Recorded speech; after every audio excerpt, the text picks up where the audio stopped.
Good evening and welcome to the Thursday, December 12th meeting of the Newmarket Conservation Commission. We will start with the Pledge of Allegiance.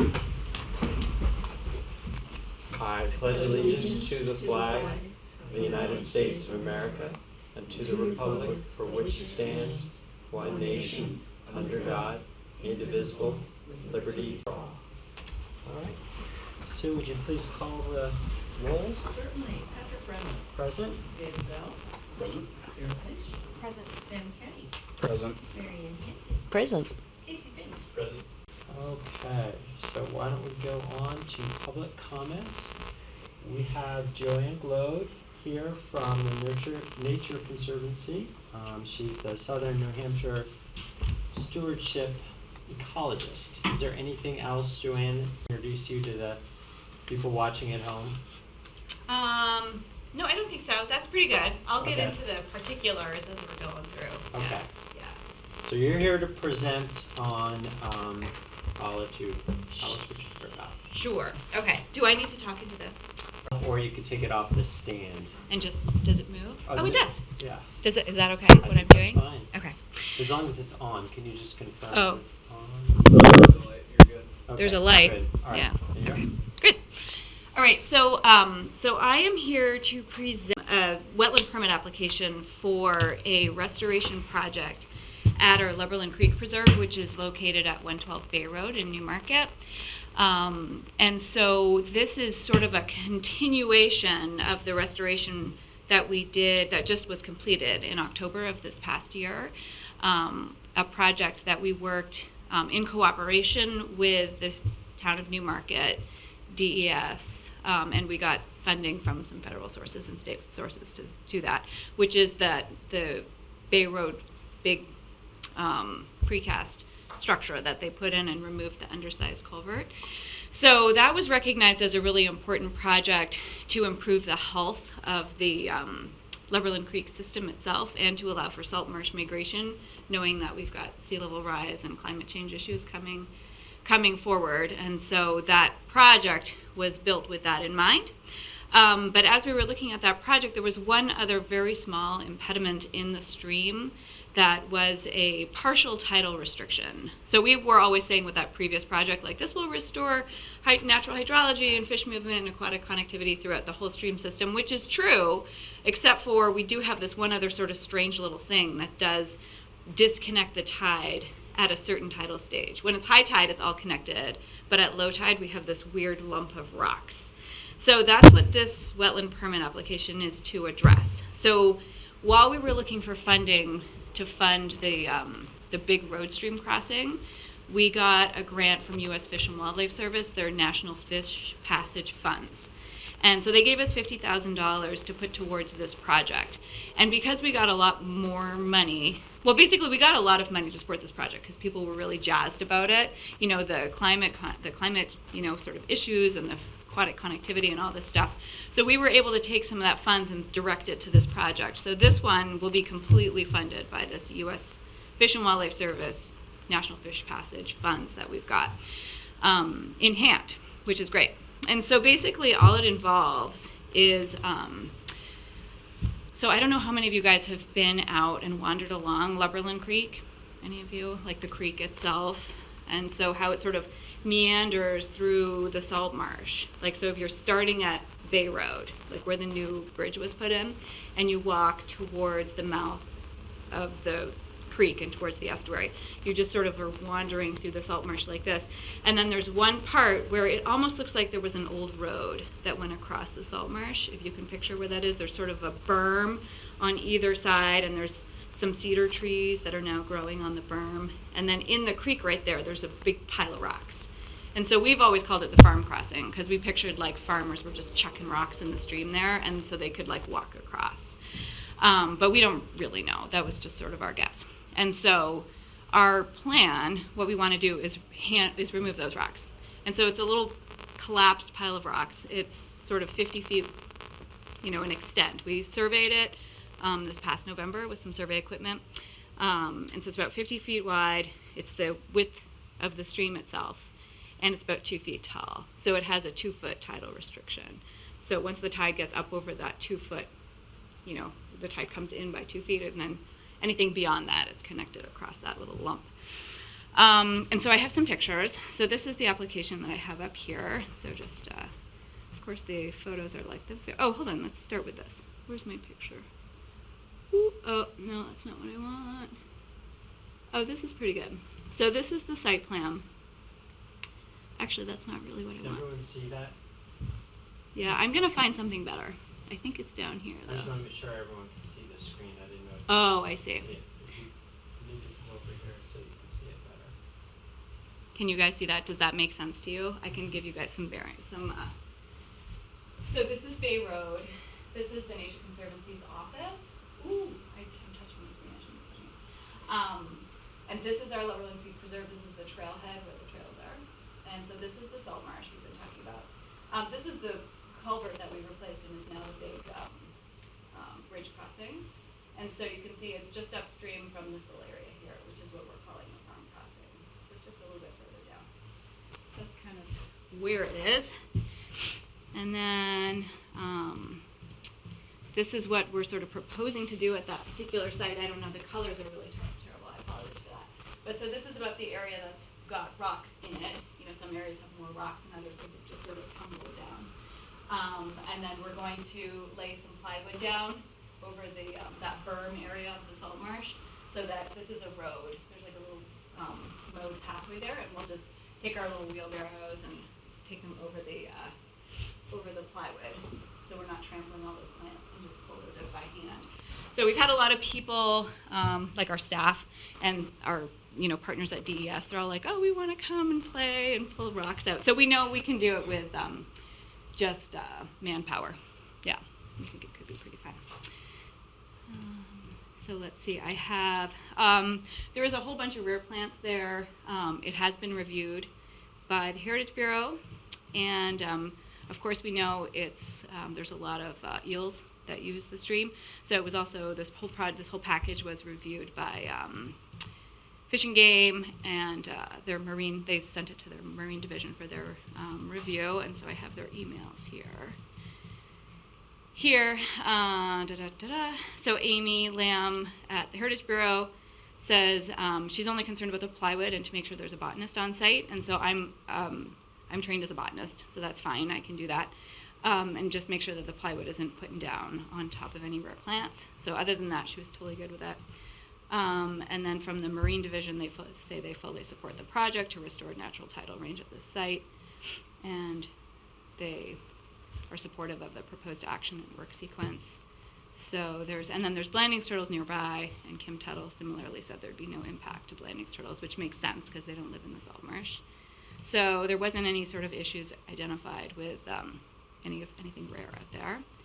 And then what I wanted to show you guys was the photos. So this is what it looks like out there. Can you see that? Good enough? Yeah. So see, it's just sort of this crumbly pile of rocks. And you can see how the water elevation on the upstream side is much higher than here.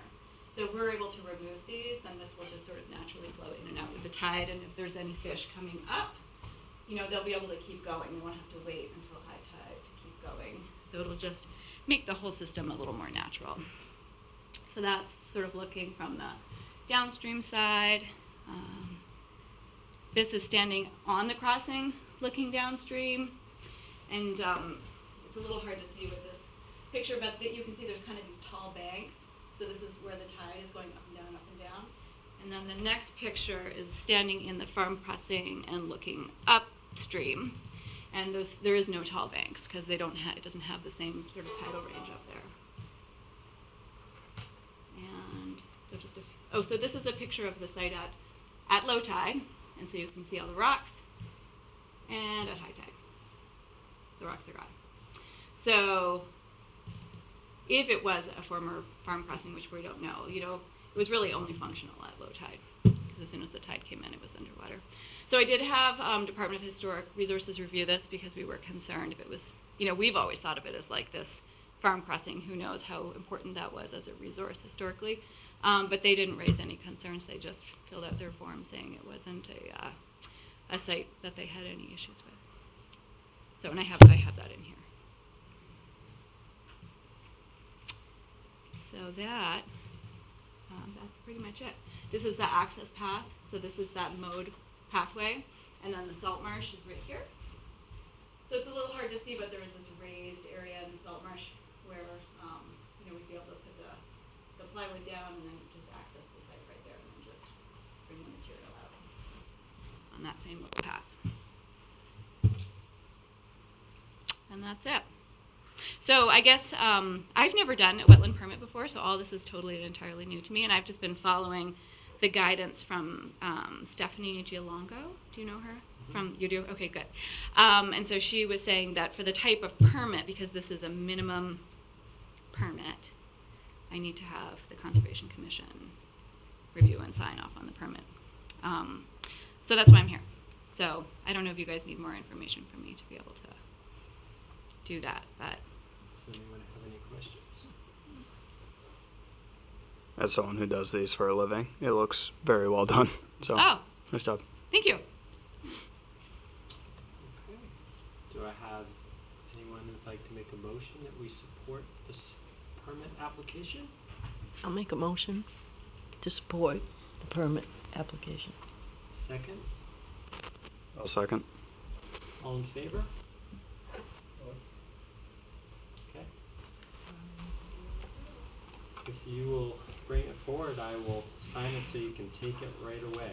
Oh, great. Thank you. Because I I know- appreciate that, you guys. Otherwise, it's kind of difficult, so we'll Yes. You need all copies signed?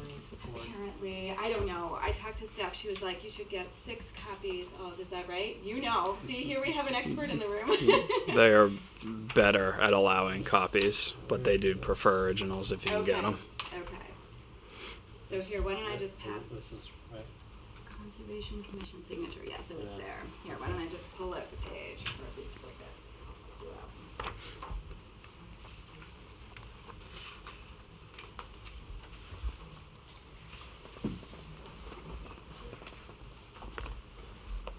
Nice job. Thank you. It's a lot of work. There is a lot of work that goes into these, huh? Yes. There is. Yeah. Okay. That's your Uno.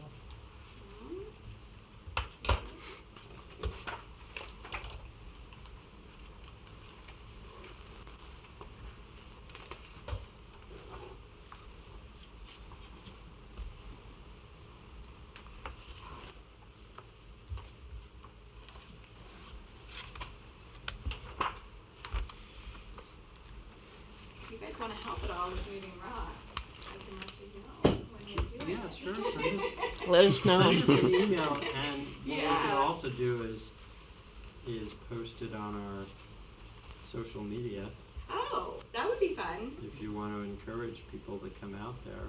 Wait, what social media is this? We use Facebook, and I think we have Instagram, but I don't really do anything with either of them. Our social media person isn't here tonight, but Melissa, there is a Newmarket Conservation Commission Facebook I page. did not know that. Yeah, All right, so I was wondering. You like, could just submit it to her if you want, Uh-huh. and then she will post it. Okay, Um, I'll definitely do that. if that is something you would like, people to come out and volunteer for. Mm-hmm. Are you gonna try and do it in the wintertime so it's more frozen ground? No, I think we'll do it during low flow, like in the, sort of late summer, when there's just hopefully not too much water going through there.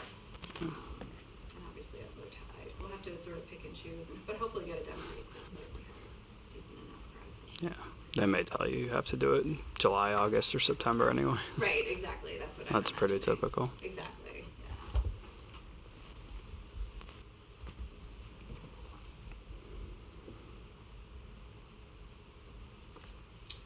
That's the last one.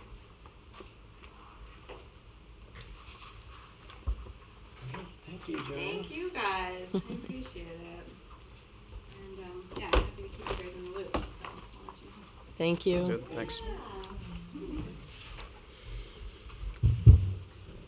that is the only member of the public or anyone with a permit for us Can I just unplug? to consider. Yep. Okay. So we will move on to approval of the minutes from the November 14th meeting. I wasn't here. Right? Did everyone get a chance to review them? I didn't get a chance to review them either, so I think Marianne and I are probably gonna abstain on approving those minutes, so if one of the three of you that did review it wants to make a motion I'll make a motion to approve. to approve the minutes. I'll second. Okay, all in favor? I'm abstaining because I didn't get a chance to read. Dave voted yes. Yep. 1, 2, 3, 4. Sue, I wanted to thank you for defining ad hoc for me. I thought, you really ought to read it because I was feeling like a teacher. I was filming on the haircut stuff, what ad hoc meant. All this other stuff, I really kind of get carried away. I gave you a description of all the newsletter people and what the groundwater people do. And it's kind of like your educational. Did everybody get, does everyone get a copy of the financial report to review? Pass one down, maybe that Dave and Pam can share.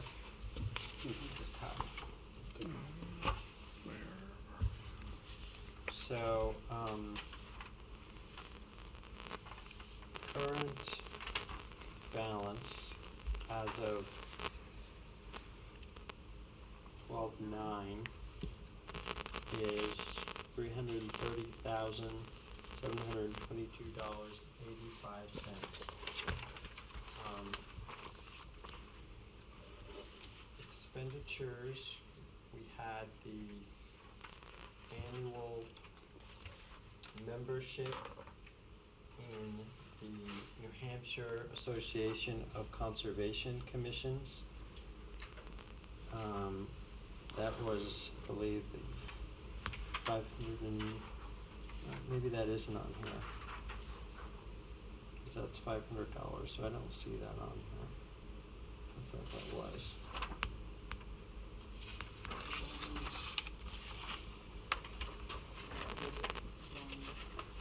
What's that? That debit was on you. Oh, that's all you, Sue? Yeah. Okay.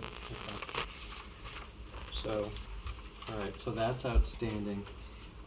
So, I think in particular for David, there's, one, we're minus a treasurer, so if you're interested in being a treasurer, that position is open. I think it was mentioned last time too. There is one outstanding commitment that is not reflected on this that is important to note. The Conservation Commission has committed to helping to fund the purchase of a property. We're referring to it as the Tucker property. It is off of Neal Mill Road. Okay. It's $100,000, so while it says 330, you can almost think of it as 230 because we have 100,000 committed to helping with the purchase of that property. We are waiting because we are doing that in conjunction with Southeast Land Trust for them to get federal wetlands funding because it has a significant wetland on the property. So we're waiting for that funding to come in before we'll be asked to hand over our check, but that has gone through town council and been approved. So that's important to note. Other than that, there are no other outstanding large commitments that are coming out of this funding or this account balance at this time, but I think for our further discussion, that's important to note. Is there any other questions on the financials? Okay. Let's go to subcommittee reports or committee reports. Town council, Casey? There's nothing too significant to report from town council. The only thing I'll mention is that we've been doing quarterly, the council has been doing quarterly meetings with the public. We're calling them conversations with the council. The next one's going to be in late January. And I'll put a reminder out again at our next meeting in January, but that's really the only major thing that to report on. Okay. Planning.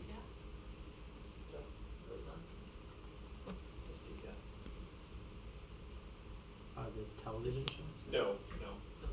Yeah, we rotate venues, but venues to be determined. Planning Nothing board? to report. Nothing to report on the planning board, okay. And I don't have any additional reports, there's no mail that I have to review with you guys, I don't have any paperwork here. I don't know if it just didn't make it to me, but I didn't receive anything this week or since our last meeting. So I wanna go directly to our main focus of tonight's meeting, which is the Clark Farm easement. So, to sort of update the public, the Clark Family Farm is a family farm which is located on the northwestern portion of the Newmarket Epping line, if you want to think about where exactly it is. So it doesn't actually, I believe, have any road frontage in the town of Newmarket.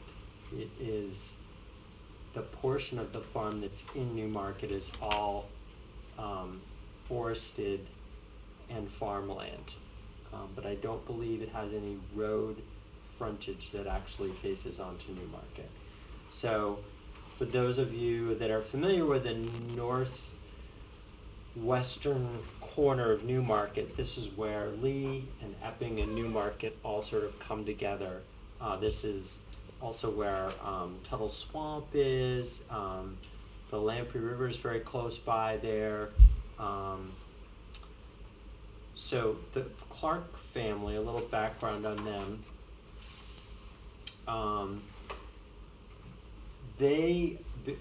Jack and Linda Clark have purchased this farm. I'm not sure exactly what year, but I believe it's over 30 years ago. And they basically have restored it as an agricultural operation.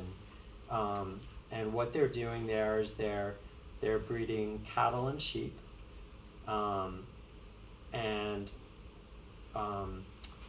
So now what they would like to do is conserve most of this farm under a permanent conservation easement. So this would include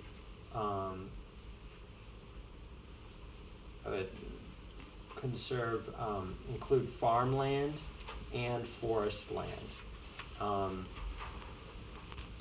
And they want to make sure that this is in perpetuity, that this is always what this land will be. So there'll be two portions of land. One would be the farm, and one would be the forest. And everything that's farmland today would essentially remain farmland going forward. And everything that's the forested portion of the property would remain forested as well. So that's a little bit about the farm. What are they seeking from Newmarket? They're seeking funding from Newmarket. So Southeast Land Trust has put together this easement project as far as the funding for it. And this is approximately a $1 million project to conserve this land. This 210-acre property. They have raised over $800,000 of that. Most recently, and the reason this is coming up now, is they've actually secured their LCHIP funding. LCHIP funding is provided through the state of New Hampshire. One thing that happens when you have LCHIP funding is that it guarantees there's a right for public access. So this property would continue to have access to the forested part of the property for, walking, bird watching, hunting, skiing, cross-country skiing, And there is a network of trails through the forested areas. So these would continue to be open for public access. Let's see, what else is important to know about this? So as part of our interest, when I say our interest, I'm referring to the town of Newmarket through the Conservation Commission. We would receive what's called an executory interest, which means that Southeast Land Trust would hold the easement. They would be the legal holder of the deeded easement. However, if SELT was to ever dissolve as an organization, it would then that easement would then come to the town of Newmarket. Okay? So, but even if SELT was to dissolve for some reason, which is highly unlikely, it's a very sound organization, it would still remain, the easement would remain in place, and it would come to the town of Newmarket. The other thing I think is really important to note about this is they are asking us for a one-time contribution of $95,000, and that really is our only commitment. So for that amount of money, we get this land in Newmarket conserved in perpetuity, which means forever, basically. And we have no responsibility to monitor the property. That falls to SELT. Legally, they are responsible for making sure that the easement is observed by the Clarks.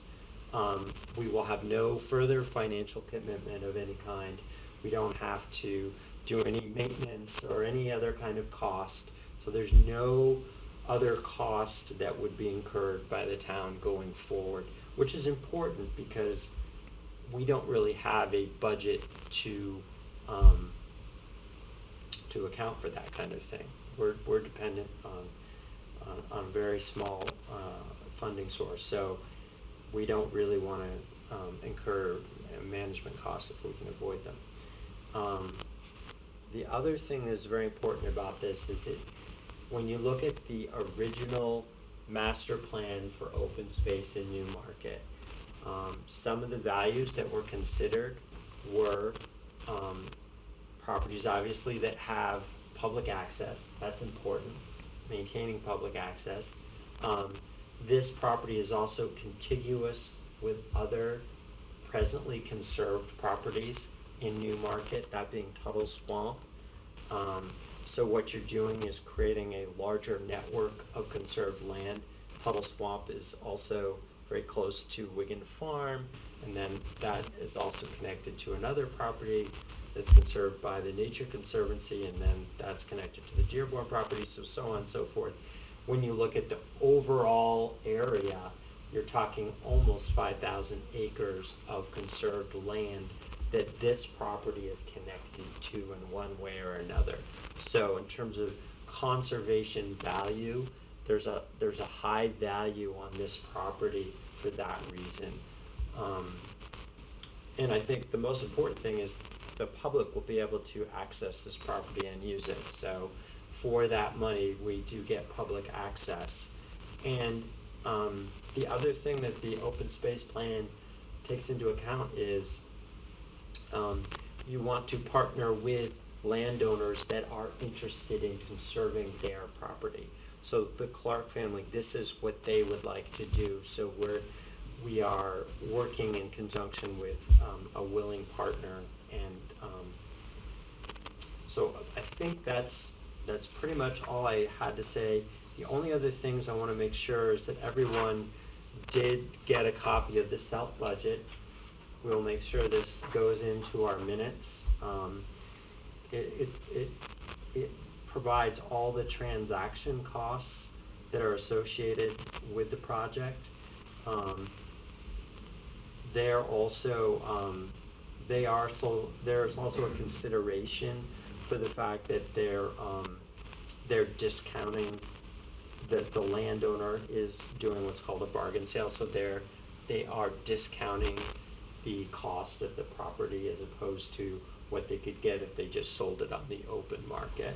So So that's important to note, but I want to make sure everyone got a copy of this, and we will give a copy of this. Sue will have that in the minutes. The other thing I just want to pass around one last time, we did get this shared with us previously, but this is the map in case anyone has any questions.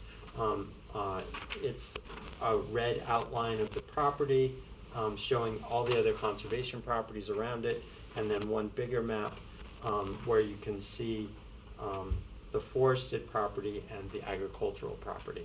One thing of note, the agricultural property does not become open to the public, and that's just from safety. They have livestock on the property.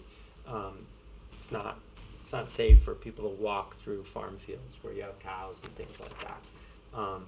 I know that the Clarks have had many times when they have invited the public to visit their farm. They're very generous in that respect, so I think if someone was really interested in seeing the farm, they could do that,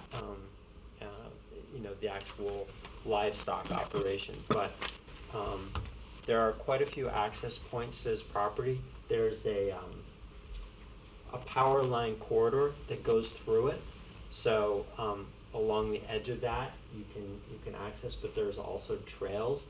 And CELT would post those maps so people would be able to see how those are accessible. And then we'd also add those to things like all trails and things like that, so that people would know how to access the property. So we would clearly provide that information going forward. And with that, I would open it up to anyone else who has any questions or comments on this proposal. I think it's been well thought of and put together, and very important.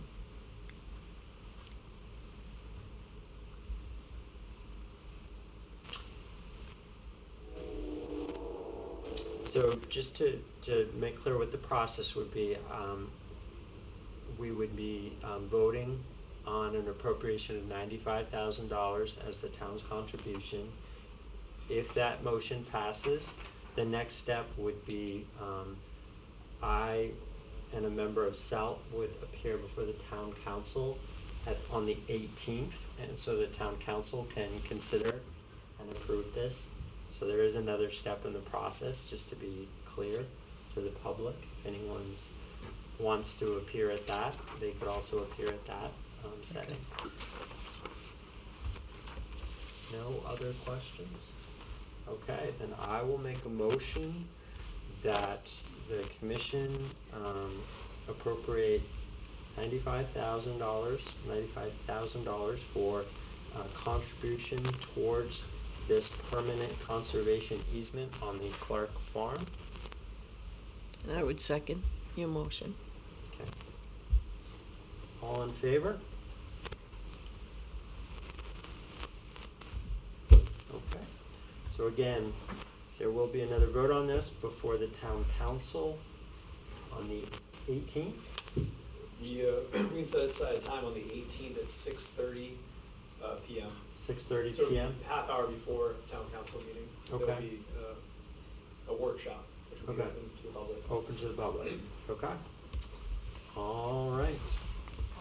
And I will, send separately the, approved minutes of the non-public confidential session on June 13th, where we detailed all of the information about it, especially for Dave, about when we came to the park. Okay. So you have all that stuff. Thank you. Thank you. Ad hoc too. Now I don't have to ask what it means. The only reason I put Chanda Park on there is just to see, I don't know if you're gonna have any update on that, or if you've heard anything more on that committee. I think Casey's your man. Last I heard, it seemed like, what, January? Probably be late January, early February. Okay. We have another volunteer that's gonna be on the agenda for the 18th, another member that would like to join. But that committee won't form until after our town administrator meets with the UNH students. Okay. then the only other thing I had on here was our monitoring reports. Casey, thank you for completing Cassock Loisel. Was there anything that you have to report on? No, everything was in very good shape, and it's a nice property to walk.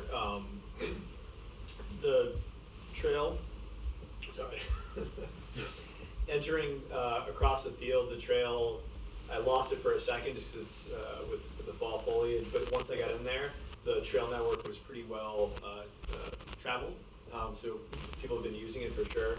A lot of down branches. The nice thing is that none of those were blocking off any of the pathways, so, and none of the neighboring properties, none of the abutters, there's no issues that I noticed, so property looks good, and it's a nice little property to walk, very close to town.